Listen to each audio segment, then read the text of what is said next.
Hello दोस्तों, welcome to sleepy classes. दोस्तों, बहुत से बच्चे क्या करते हैं, जब आंसर लिखते हैं उनको समझ नहीं आता कि भाई हम इसको खुद इवेल्युएट कैसे करें, क्योंकि उन्होंने मे बी कोई कोर्स नहीं ज्वाइन किया या जो ज्वाइन करना है वो विद द टाइम आएगा। तो ये सारे इश्यूज होते हैं। खुद इवेल्युएट क्या करना चाहिए? यस, बिल्कुल करना चाहिए। उससे दो तीन चीज़ें होती हैं। एक तो आपको असल में समझ आता है आंसर कैसे लिखना है, दूसरा आपको खुद की गलतियां पहचाननी आती हैं और उसको इंप्रूव करना। तो मतलब बहुत कुछ सीखते हैं। देन जब आप कोई टेस्ट सीरीज ज्वाइन करते हो या कुछ भी करते हो, वहां पे आपको आसानी होती है। एग्जाम के अंदर डेफिनेटली वहां पे आसानी होगी। लेकिन ये एवेल्युएशन कैसे करें? अब नया बच्चा है कि उसने आंसर लिखा है, वो कैसे इवेल्युएट करे? तो इसीलिए ये बहुत इंपॉर्टेंट है 6 स्टेप। अगर आपने ये स्टेप फॉलो कर लिए तो आपको पता भी चल जाएगा कि परफेक्ट आंसर के अंदर क्या क्या चीजें होनी चाहिए। ठीक है जी। अब उसके साथ क्या क्या है कि ये अगर आप क्वेश्चन देखोगे तो यहाँ पे ये क्वेश्चन जो है बच्चे ने लिखा हुआ है, तो इसको मैं इवेल्युएट भी करूंगा साथ में, ताकि आपको आसानी हो समझने में। अगर हम स्टेप्स की बात करते हैं यहाँ पे, तो क्या क्या इसमें होना चाहिए? मैं कहता हूँ 6 स्टेप होने चाहिए। उसकी बात समझते हैं। पहले यहाँ पे इसको 6 जान लो, देन हम यहाँ पे इसको डिस्कस करेंगे। ठीक है जी, ओके। पहला स्टेप है स्ट्रक्चर को चेक करना। स्ट्रक्चर को चेक करने का मतलब क्या होता है? अगर मैं यहाँ पे बात करूँ स्ट्रक्चर को चेक करो जी। अब इसमें मतलब क्या है कि आप जो क्वेश्चन है, क्वेश्चन को समझना है। ये भी एक टास्क है यूपीएससी के अंदर। बहुत से बच्चे आंसर भर के आ जाते हैं, लेकिन उसके बाद पता चलता है पूछा कुछ और था, तो लिखा कुछ और है। ठीक है, और एग्जाम के बाद आया कुछ और है है ना? तो यहां पे आपको ये ध्यान रखना है। यहां पे क्वेश्चन क्या पूछ रहा है? परफॉर्मेंस ऑफ वेलफेयर स्कीम्स, ठीक है, अच्छी बात है, that are implemented for vulnerable section is not so effective. इतनी इफेक्टिव नहीं है। क्यों नहीं है? Due to absence of awareness, awareness की वजह से, एंड एक्टिव इन्वॉल्वमेंट। ये दो चीजें हैं।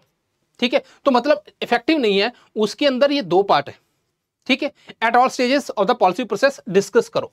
तो मुझे स्ट्रक्चर क्या समझ आई कि हाँ ठीक है, वल्नरेबल सेक्शन के लिए जो पॉलिसीज हैं वो इतनी इफेक्टिव नहीं है। क्यों नहीं है? Absence of we can say absence of awareness and active involvement. तो ये दो सेक्शन के अंदर मुझे आंसर लिखना है और उसमें कुछ स्कीम डालनी है। तो मुझे इतना स्ट्रक्चर समझ आ गया। ठीक है, अब इस आंसर में क्या वो स्ट्रक्चर है या नहीं है वो भी हम देखेंगे। दूसरी बात, डिस्कस करो। ये बहुत इंपॉर्टेंट है भाई। ठीक है, ये पॉइंट हो गया पहला, स्ट्रक्चर। तो मैंने स्ट्रक्चर देखी कि हाँ जो क्वेश्चन के अंदर है, तो अब उसके हिसाब से मैं अपने आंसर में देख लूंगा। ठीक है, पता करेंगे कैसे। डायरेक्टिव, डायरेक्टिव के बारे में क्या है, वहां पे एग्जाम ही लगाया, डिस्कस लगाया, एनालाइज करा, क्या पूछा गया वो देखना है। प्रेजेंटेशन, कि क्या मेरा आंसर जो है प्रेजेंटेबल है, कि मतलब रीडेबल है, कि भाई एग्जामिनर उसको देख के पढ़ सके क्लियरली। ठीक है, वो बस उतना होना चाहिए। आपको बहुत अच्छी मोटी कुछ नहीं पढ़ाना, बस आपको सीधा इतना होना चाहिए कि एग्जामिनर को वो समझ आ जाए। ठीक है, दूसरा है, नेक्स्ट है कंटेंट डेप्थ। तो मतलब जो एग्जामिनर ने पूछा है, अब देखो यहां पे मैं बताता हूं, आई नॉट सो इफेक्टिव। अगर मान लीजिए आपने आंसर लिखा कि इतनी इफेक्टिव नहीं है, सीधा लिख दिया उसके ये रीजन है ये, तो आपका क्वेश्चन के अंदर जो स्पेशली डेप्थ पूछी गई है उसके ऊपर गई नहीं। ठीक है, आप अपनी तरफ से ही वो कहानी स्टार्ट कर दी आपने, वो काम नहीं करना। वैल्यू एडिशन, क्या मैं कुछ वहां पे डेटा डाल सकता हूं? क्या कोई चार्ट, कोई फ्लो चार्ट या कुछ एग्जाम्पल केस स्टडी कुछ ऐसा है वैल्यू जो मैं वहां पे ऐड कर सकता हूं? वो आपको देखनी है। Then time and word limit. अब इतने पॉइंट आपने देख लिए, उसके बाद लास्ट में आता है टाइम एंड वर्ड लिमिट। तो मतलब यहां से आपका आंसर के अंदर सारे फीचर तो हैं। अब क्या जितना एग्जामिनर ने पूछा है उस वर्ड लिमिट के अंदर है या नहीं, और उसी टाइम के अंदर कि जितना वहां पे एग्जाम के अंदर है, 8 मिनट, 7 मिनट, 9 मिनट, उसके बीच में मैंने उसको कंप्लीट किया नहीं। डिपेंड करता है कि 10 मार्कर है या 15 मार्कर है। ठीक है, उसके हिसाब से मैंने पूरा किया नहीं। तो पहले हम ये वाले पॉइंट हम देखेंगे, उसके बाद इसके ऊपर आएंगे, देन वो स्पीड अपने आप इंप्रूव हो जाती है। मैं तो कहता हूं जैसे आप स्टार्टिंग में आंसर लिखते हो, आपको जो भी क्लास के अंदर आपके टॉपिक हुआ है उस टॉपिक को याद करो। उसके ऊपर कोई क्वेश्चन है तो क्वेश्चन का चाहे आंसर भी याद कर लो, देन आप उसको लिखो। इवन तब भी जो है आप क्या ये पॉइंट पूरे कर पाते हो, ये आपको एनालाइज करना है। ठीक है, ओके, सो लेट्स डिस्कस। पहली बात है, पहला मैंने क्या बताया था, स्ट्रक्चर को चेक करना है। स्ट्रक्चर को मैंने आपको बता ही दिया। ठीक है, क्वेश्चन के अंदर जो पॉइंट पूछे गए, एक्टिव इन्वॉल्वमेंट, अवेयरनेस। अब यहां पे देखते हैं, यहां पे अगर हम देखें ये वाला पॉइंट, इसको हम 3 पार्ट में डिवाइड कर देते हैं, intro, body and conclusion. Intro तो इसकी ठीक है, बढ़िया। दूसरा बात, however some schemes for the have proved not to be so effective. Example दिए, इंदिरा गांधी मातृत्व सहयोग योजना है। ठीक है, बेटी बचाओ बेटी पढ़ाओ स्कीम से। अगर हम यहां पे देखें तो यहां पे जो स्पेशली पॉइंट पूछा गया था, जो मैंने आपको बताया था, किसके अंदर बताया था, कंटेंट डेप्थ के अंदर।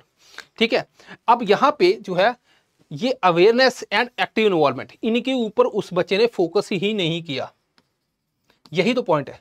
अब उसने आंसर अच्छा लिखा है, सब कुछ ठीक है, लेकिन जो पूछा गया है उस हिसाब से नहीं लिखा। और दूसरी बात, यहां पे स्कीम है, ठीक है, अब ये क्या है, इसने क्या लिखा है, देखो ध्यान से सुनो। Face challenges reaching the beneficiaries due to lack of awareness and inequality in implementation. ये तो एग्जामिनर भी बोल रहा है, ये तो एग्जामिनर भी बोल रहा है, तो हमने वहां पे वही बात बोल दी जो एग्जामिनर बोल रहा है, उसके अलावा तो कुछ हमने ऐड नहीं किया, हमने बस स्कीम का नाम ऐड किया, बाकी वही है जो एग्जामिनर पूछ रहा है। हमने यहाँ पे क्या कुछ डेटा दिया कि हाँ ये डेटा है भाई, इसके हिसाब से क्या कुछ कोई रिपोर्ट आई हो कि इतनी अवेयरनेस है, यूपीएससी ऐसे तो आंसर क्वेश्चन पूछता नहीं, ठीक है, या फिर इनएडुकेट इम्प्लीमेंटेशन है, वहाँ पे क्या लुकुने हैं, कुछ वहाँ पे एग्जाम्पल दी हो या कुछ डेटा डाला हो, नहीं। तो मतलब हमने यहाँ पे वैल्यू एडिशन के ऊपर काम नहीं किया, डेप्थ के ऊपर भी काम नहीं किया। प्रेजेंटेशन ओके है, कीवर्ड एंड डायरेक्टिव की बात कर लेते हैं, ठीक है। टाइम तो वर्ड लिमिट वो तो चलो उस बच्चे को पता हो कितने में लिखा है, ठीक है। अब यहाँ पे डिस्कस पूछा है, डिस्कस करना। आपने देखा होगा कि ब्लड एग्जामिनेशन होता है, ब्लड वर्क जिसको बोलते हैं हम, अब अपना ब्लड रिपोर्ट आती है उसके ऊपर लिखा होता है ब्लड एग्जामिनेशन। उस एग्जामिनेशन का मतलब क्या है, वो टू दी पॉइंट होता है कि आपके हीमोग्लोबिन इतना ज्यादा है, इतना कम है, ठीक है। वहां पे ब्लड डिस्कशन क्यों नहीं लिखा होता है ना, तो मतलब कोई रीजन होगा। डिस्कशन का मतलब जनरल डिस्कशन करने, डिस्कस करना किसी चीज को, ठीक है। तो यहां पे डिस्कस है, तो वो डिस्कस पूछ रहा है कि डिस्कस करो कि हाँ कोई ये पॉजिटिव है, यहाँ पे ये कुछ है, तो मतलब जैसे आम बैठे चार बंदे डिस्कस करते हैं, हाँ वो उसमें ऐसे वर्ड नहीं डालने जिससे एग्जामिनर ऑफेंड हो जाए, लेकिन नॉर्मल डिस्कशन जैसे करते हो वही उसी से रिलेटेड है। अब वहां पे ब्लड एग्जामिनेशन उधर ब्लड डिस्कशन नहीं लिखा, डिस्कस, तो वहां पे आपकी हीमोग्लोबिन ज्यादा है, कम है, हाँ लेकिन सारे नशेड़ियों के इतने ही होते, कोई बात नहीं तू आराम से बैठ जा, ऐसा तो नहीं कुछ लिखा। वहां पे सीधा लिखा है भाई इतने ज्यादा है, मुझे नहीं पता तेरे आसपास कौन रहता है, तेरी मंडली कैसी है, बस ये टू दी पॉइंट एग्जामिनेशन। अब यहाँ पे डिस्कशन है, लेकिन बच्चे ने ऐसा आंसर लिखा है कि आप अगर मान लीजिए इसको काट के एग्जामिन कर दोगे तो कोई फर्क आप पता ही नहीं कर पाओगे आंसर में, तो फिर इन डायरेक्टिव का मतलब क्या हुआ, समझ रहे हो। तो ये आपको ध्यान रखना, राइट। अब यहां पे अगर हम बात करें, आगे चलें, यहां पे देखो reason for lack effectiveness, lack of awareness of people as pointed मनरेगा, ठीक है, then regulation and monitoring like ICDS, उसके ऊपर कुछ बोला गया है, लैक ऑफ इन्वॉल्वमेंट। अब यहां पे वही पॉइंट बार बार आ रहा है कि जो एग्जामिनर ने जिस दो कैटेगरी के अंदर, सब कैटेगरी के अंदर आपसे पूछा था और आपको डिस्कस करना था, वो आपने वहां पे नहीं किया, ठीक है। देन अगर हम बात करें तो लास्ट में अगर यहाँ पे बच्चे ने वे फॉरवर्ड लिखा है, यहाँ पे आप कुछ और पॉइंट ऐड कर सकते थे, मुझे नहीं लगता कि वे फॉरवर्ड आपने को बहुत जरा करना था, उसमें कुछ वैसा पूछा भी नहीं, ठीक है। तो वहां पे छोटा कर सकते थे इसको, और बाकी के अंदर आप उसको डिस्कस कर सकते थे। वो पॉइंट आपका जो है वो इंपॉर्टेंट है, लास्ट में कंक्लूजन आ जाता है, तो वो पॉइंट है। तो यहाँ पे जो पॉइंट है मेन, वो क्या है, क्वेश्चन को समझना। जब आप क्वेश्चन समझते हो आपका आधा काम हो गया।